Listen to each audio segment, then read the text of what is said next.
Oh, thanks for being here today.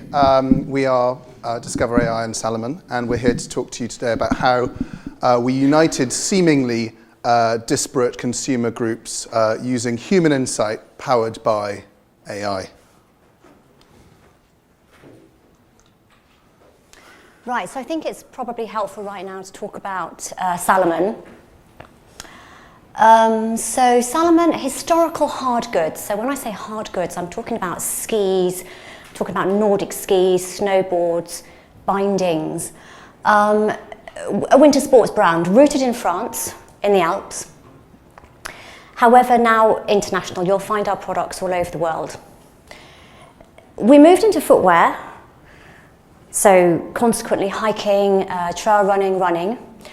And we also moved into apparel, clothing, which meant that we started going from just being a winter season to a summer season and winter season, so throughout the year. So we were diversifying. And over time, research indicated that consumers buying into the brand weren't necessarily practicing the sport. So we did have trail runners, we had hikers, we had snowboarders. However, because we were doing footwear and because we were doing apparel, we were getting people that were buying those products, not because they were going into the mountains, but just because they liked the way it looked. They liked the jacket, they liked the shoes. And that then created for us a new consumer that we needed to understand. We understood the athlete. We understood the person that was going out onto the slopes and skiing. We didn't really understand the person that wanted the product for use in everyday life, and that was our dichotomy. We tried to understand that consumer, but ultimately it wasn't that easy because we're used to designing product for functional purposes over and beyond anything else. And ultimately, if I'm very honest, we weren't that successful. We did try, but we weren't that successful. And then we suddenly had this sort of epiphany moment, this realization that actually maybe the consumers were buying the brand for functional benefits, but for a use perhaps in a different place, in a more urban place. And that's when we started questioning our targeting, our segmentation, and how we can actually start really designing those products in a slightly different way and communicating. So when we did have that aha moment, we said, okay, so we do have these consumers, which we're calling players, who we understand, who are practicing the sport, fair enough. These are people that are equipping themselves for these experiences. And then we said, right, okay, and there is this different set, another set of consumers, which seem a bit different, and we're going to call them the lookers, the people that are engaging with the idea of the outdoor world. I like waving my outdoor flag. I like showing that I'm a sporty person. But they're actually associating themselves with the values and ideals. They're not actually associating themselves directly with the sport themselves and doing the sport. And we called them the lookers. So we had two quite crude, a quite crude way of looking at our consumers at that point. And what we needed to find out really was whether these crude sort of this binary way of looking at the world, whether there was an overlap. And that's where a sort of research brief came up. You know, who are these people? Is there an overlap in the desires? Is there an overlap in the needs between the traditional consumer that ultimately we know very, very well? Because if you look at Salomon, all of the people that work in Salomon are this consumer as well. And this new consumer. So we wanted to uncover key emergent emotions and experiences, exploring various questions. We also needed to work very, very quickly. We wanted to find out what was going on. We wanted to find out what was going on in our various countries, in our key markets, China, US, Canada, UK, France and Germany. And we wanted to do this within 2 weeks. Finding someone that could do that for us wasn't that easy, as you can imagine. Wanted to do everything, we wanted to get everything done and so that's why we went to Discover AI and well, you'll see what they did for us. Yeah. Thank you, Yasmin. So we are Discover AI, and perhaps it'd be helpful for me to give you a little bit of a kind of an intro to who we are and how we do what we do.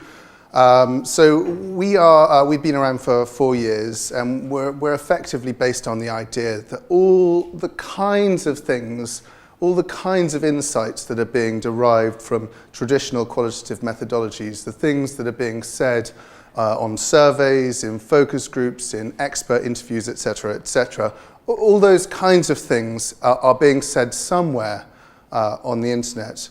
And it's really about finding the right sample, the right mixture of online sources, be it consumer, cultural, brand, expertise, the right sample that's going to kind of answer any given brand growth challenge. And because it's all online sources, this enables us to be really quick and really agile. And because it's all online sources, it enables us to run projects in multiple markets. We've run projects in 60 plus markets. It's not a problem for us. We have a team of market expertise and content people around the world. And because it's online only, we're able to be very stretchy. So we're able to borrow insights from adjacent categories and topics to get really creative, interesting, compelling learnings. How that kind of typically works and how that worked in the case of this project is we have a question, a very single-minded question, just one question that sits at the heart of any given challenge. And that typically is a sort of, what can we learn about X that can lead us to Y and Z? Where are we looking? What are these sources? What is the mixture of brand, blogs, forums, magazines, whatever it might be, and why are we doing this? What's the end output? And in the case of this project, we actually ran two parallel projects, one with a sort of specifically players data set in question, and one with a specifically lookers data set in question. Subtly kind of different projects we ran in parallel. And although we have AI in our name, it's really only a part of who we are and what we do. We're very much a human insights business. Our strategy team is made up of brand strategists, anthropologists, semioticians, that kind of jazz. And so we work together with our clients, with Yasmin, to come up with a content list with our online sources, our sourcing areas. And like I said, this is a mixture of different types of sources, but it's also different places to look. So we were looking at the obvious places. We're looking at outdoors retailers, outdoors blogs. We're looking at outdoors magazines. But we're also looking at slightly less obvious places. We're going to the fashion world. We're looking at the world of psychology. We're looking at like nature lovers as well. And once we've got this kind of like content profile, all these websites, all this social media data, we then feed that into our platform. And the platform, and again, I don't know if I'll get in trouble with my boss for saying this, but the platform is effectively just a really excellent tool for helping us read and make sense of the data. It's obviously very clever, but for us as strategists, it just helps us explore the patterns and make sense and kind of see opportunities within the data set. And once we've come up with these compelling human stories that sit within the data, we sort of export them and we produce our springboards or opportunity areas. And for this project, because there were two running in parallel, there are about 30 springboards, but I'll simplify that a little bit, luckily. So what we found, I suppose the overarching finding is that, ta-da, these two seemingly disparate consumer profiles really do have the same underlying motives, the same underlying emotive kind of drivers. Anything from seeing the outdoors as a signifier of inner and outer strength, to kind of seeing the outdoors as a place to escape and to play and to be playful. I'll just really kind of briefly take you through some of the kind of deliverables to give you a little bit of a view of what kinds of insights these were. So I'll look at kind of how this signifier of strength space played out across the lookers and the players.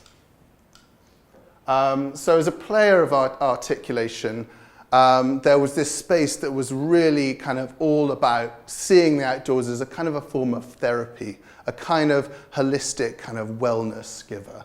And you'll see that where in the original much larger deck, there's a lot more of this, but this gives you a bit of a view of what it's like. There's quotes that come from the data set. They come from a mixture of consumer, cultural, brand sources. There's images that come. Our platform is also really adept at seeking out images from the different websites. And there's also some secondary research, extrapolation and analysis, and all of this builds to a kind of a profile that's going to really bring these stories to life as kind of rich human stories. And so for this space, the opportunity really for Salomon was to be this brand that brings people to a better place, both physically and mentally. For the lookers, I mean, for this one, it's more about kind of inner strength and kind of confidence in being yourself outdoors. So here, I think the opportunity for Salomon is really to be the brand that helps people of all abilities, whether you're walking up a mountain or walking the dog to the end of the garden, really helps people gain that inner strength. So we also saw some really interesting insights around this space, seeing the outdoors as a source of kind of intrigue and exploration, kind of satisfying the mind as well as the body. And in the players' data set, there were lots of really interesting kind of insights and nuggets coming through particularly about trails and mapping and finding your path both outdoors and sort of mirrored in finding your path out in the world and as a person. So as a brand territory, the opportunity for Salomon was really to be that brand that kind of satisfies the urge to be mapping the world, to be finding your path. And then in the Lookers data set, we also found lots of really interesting stuff about being out in the world, being out in the urban environment, and being intrepid in a more urban context. So for Salomon in this context, and it's a big opportunity, is to be the outdoors brand that really takes advantage of that more urban, intrepid kind of milieu.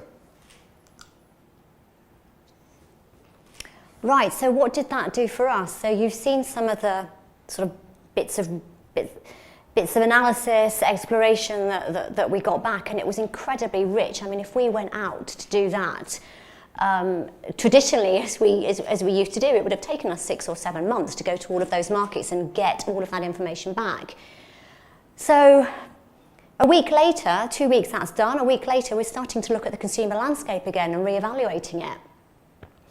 We're starting to look at consumers less as players and less as lookers, but actually more as people, less through the sport and more holistically, more sort of 360. And for a brand that is traditionally a brand that started off making ski bindings, that is a massive paradigm shift where you're actually looking at consumers as a whole and not just a skier one day on a mountain. So this is very, very broad for us. And, there were some cases in terms of the mindset within the brand where, hey, look, we've got these lookers. And traditionally, we've been looking at these players and these lookers who do have an overlap with the players, but they're arguably actually more financially viable and interesting and lucrative to us as a target than we could have ever dreamed of, we could have ever thought of. It also helped us when we looked at this research, because we managed to get China into the research, which again is another sort of debate I think we could probably talk about at another session. But we were able to look at China, and we were able to look at the rise of athleisure. And we were able to look at this blurred lifestyle between sport and fashion, and just lifestyle globally. And that was really interesting for us as well, because we all want information on China, we can't always get it. And looking at the way the Chinese consumer was for us with regards to a sports participant and a non-sports participant, that was very, very rich. So we started asking ourselves all these questions, and we started looking at our our preconceptions, if you like, a little bit more deeply. And that all led to a thought process which actually was instigated within Salomon. We started reconsidering our targeting strategy. We started looking at our segmentation again, our segmentation which was based on participants, and integrating these sort of non-participants into our segmentation, because we had overlaps where we could actually have one segmentation and not a segmentation for participants and players and a segmentation for lookers. All of this started filtering into all parts of the business, whether it was from R&D, whether it was to marketing, and all the way down to commercial. So this is how we've managed to, in a very short space of time, start looking at our business in a probably more sophisticated way than we ever did before. And so that's us. I don't know whether Ferdy, you want to add anything? No, I mean, just as one closing note, I suppose, and I don't mean to embarrass anyone in the room, but we have noticed that the photographer is wearing Salomon shoes, and I think this is kind of indicative of like the rudimentary nature and the kind of artificial boundary that sits between the so-called players and lookers, in that like it is all driven, it might be driven by function, it might be driven by fashion, it might be driven by a kind of a need to be out and explore, or whatever it might be, but it's kind of these uniting emotional kind of drivers behind it. Yes. So that's us.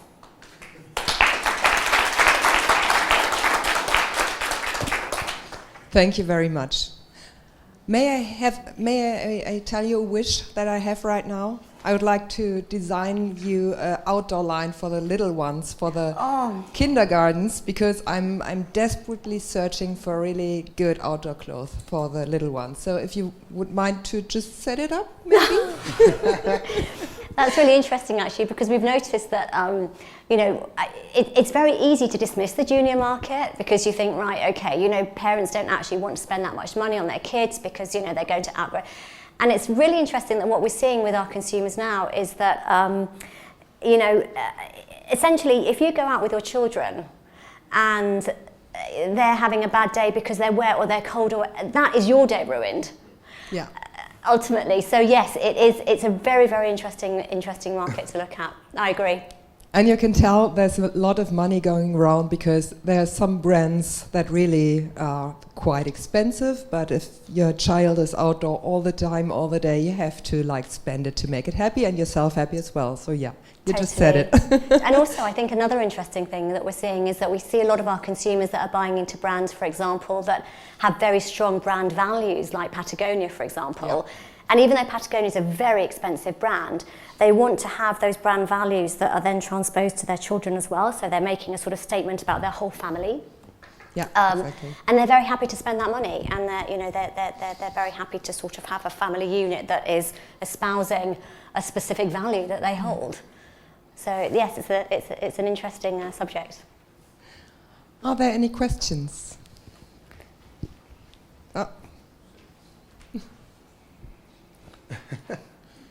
Am I meant to talk at this?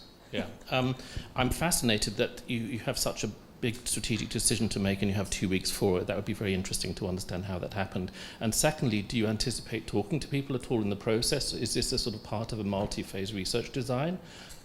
Because I would be, if I was in R&D, I would have thought people climbing up a mountain might want a different function and feature on a pair of trousers or something that somebody who's sort of like going clubbing may or may want. So I'd be sort of like curious how you, moving forward, use these fascinating findings. It wasn't Monday morning, let's make a strategic decision, and 14 days later, let's put in practice that decision. This has been a very, very long process. We've been doing segmentation for over 10 years. And at the same time, we've been building our footwear and apparel business. So this is, these discussions have, and we've also been trying to design to these consumers and actually seeing through our sales that these works. So this is a very long process. What Discovery AI did for us, they didn't present the results on the Friday and then all of a sudden on Monday the whole company changed. It wasn't like that. This is very exploratory for us. And so what that means is, in terms of discussions and exchanges that are taking place, those discussions are actually quite different now.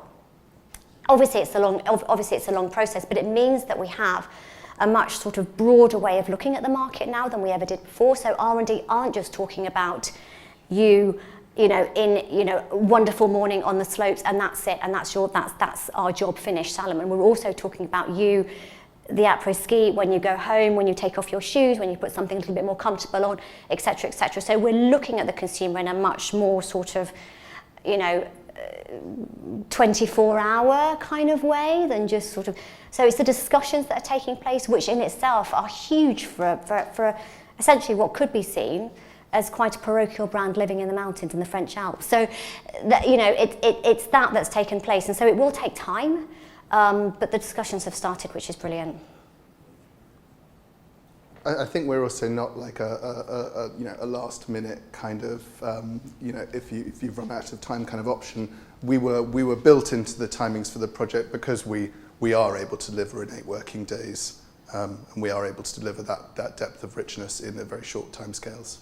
And do you believe it would be a hypothesis that you would pick up anything else by talking to people, or do you think that social media analysis or the blogs that you covered would actually give you sort of like a confidence to, change conversations I hear and change discourse and reframing something fantastic, but would you see there's any value of exploring actually the face-to-face or digital screen-to-screen? Yes. We don't seek to entirely replace consumer research. What we are able to do very quickly and in a really agile way is replace that much more kind of discovery phase of projects. We're coming up with ideas, we're coming up with hot topics, we're seeing where the really kind of dominant and interesting conversations are happening. What we will hold our hands up and say is we are not there to answer exactly what consumers are thinking or saying or doing. And we often advise to run consumer research in parallel or in conjunction. I think that what was very helpful, because you're right, the face-to-face, you do get so much out of the face-to-face because it's all the non-verbal stuff that you're picking up on as well. But what this did help us do was, because we got the language that consumers were, the way they expressed themselves in terms of the language, and we got some themes, and it has enabled us from a research perspective to structure our research and structure our language and the way we talk to consumers in a slightly different way as well. So when I sort of said it was exploratory, it was very much sort of a ground that was laid for us, if you like, the foundations for us to then springboard from.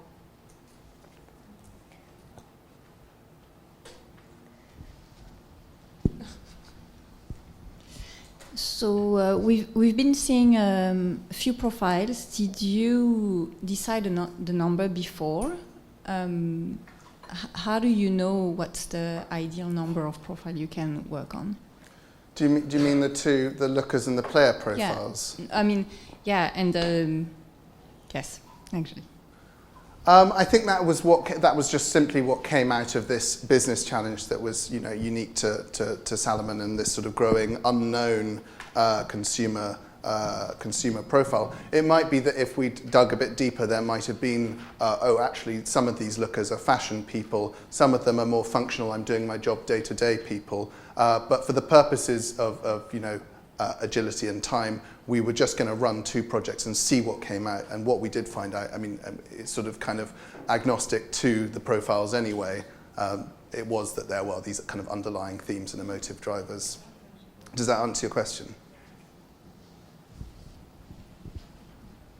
Thank you, I really enjoyed that. I wondered what was the most interesting, stretchy insight you learned from another category. I don't know if that's hard to answer because you amalgamate things, but I'm really interested in that idea. A few months ago that we ran this project, so I'm not completely au fait with the whole thing. I actually was really, really interested in this kind of urban exploratory space because it was really kind of popping, and it wasn't just people talking about, I explored the back streets and that was quite interesting. It's like all this stuff to do with urbex. There's this quite like intellectualized discourse around like exploring the city, getting to know it better, like the kind of mainstreaming of psychogeography, all that kind of stuff, and kind of how that builds into people's being out and about and being dressed for the occasion. And I think that what interests me was actually the overlap, which I expected to see some level of overlap. So, for example, you want a pair of shoes that's waterproof on the streets of London, and you also want a pair of shoes that's waterproof when you're going up a mountain. Okay, that's an overlap. But there was this sort of very black and white view of just assuming that people that actually went out and went to the mountains, they weren't looking for anything stylish. and the people, you know, in the cities were looking for something stylish. And you know, it's just not true. And sort of those sort of, you know, very sort of black and white ways of looking at, you know, lookers and players. I really enjoyed presenting back the overlap, where actually, you know, we suddenly realised, well, yeah, everyone wants to look good, everyone wants to be comfortable, everybody wants something that's going to work regardless of where they are in their environment. So that was the part that, looking back, it may not seem such an aha moment, but presenting back to the teams, it obviously really was, and I enjoyed that.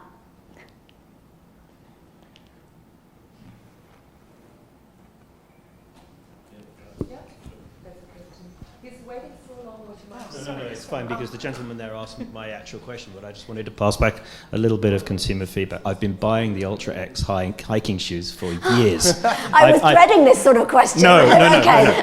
and it's all good, don't worry. Okay. Just slightly further away. That's okay.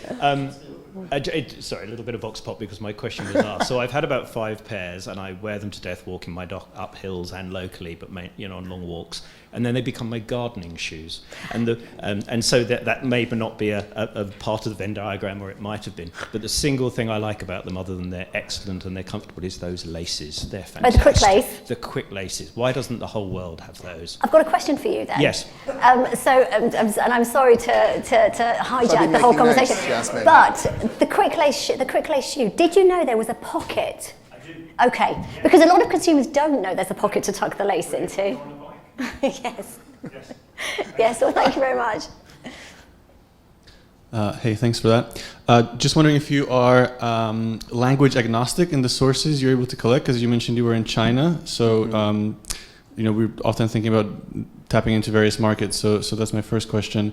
And then the second one, are there any limitations in terms of the data sources? And is it purely consumer feedback forums? Is that what I'm getting? Or is it also, you know, reports and various industry papers, things like that you bring together? Yeah, so second bit of the question first. It is a mixture, typically it's a mixture of consumer sources, so your forums, your blogs, your social media data. But in a usual project, we will then add in cultural sources, so magazines and other online resources. We might add in the expert voice, so we'd be adding in, you know, WebMDs, for example, or online nutritionists for a nutrition project or a food project. We'd also be adding in brands and brand blogs, and it'd be about creating that kind of really that really rich data set from which we can get insights that kind of sit in the middle of all of those kind of consumer brand cultural kind of spaces. So yeah, that's kind of what the data sets usually look like. Often we do much more consumer focused ones, which will be more or less exclusively consumer, with just a few kind of bits of cultural stuff thrown in for flavor. On the subject of languages and China, what we do is we have language and content specialists around the world who are able to source these websites, and also they come up with the colloquialisms and local language terms that we then feed into social media. What then happens once all the data ends up in our platform is it gets translated by Microsoft or Google, depending on the market, and we read it in English. But we're able to then switch it back to the original language as and when we need to, just in case we need to check some meaning on anything in particular. And then we also have a sort of a team of kind of market insight specialists who are able to lend us kind of like you know, more cultural knowledge when we need it. Does that answer? Yeah. Okay, thank you so much for this very interesting presentation. Thank you for all your questions. Thank you.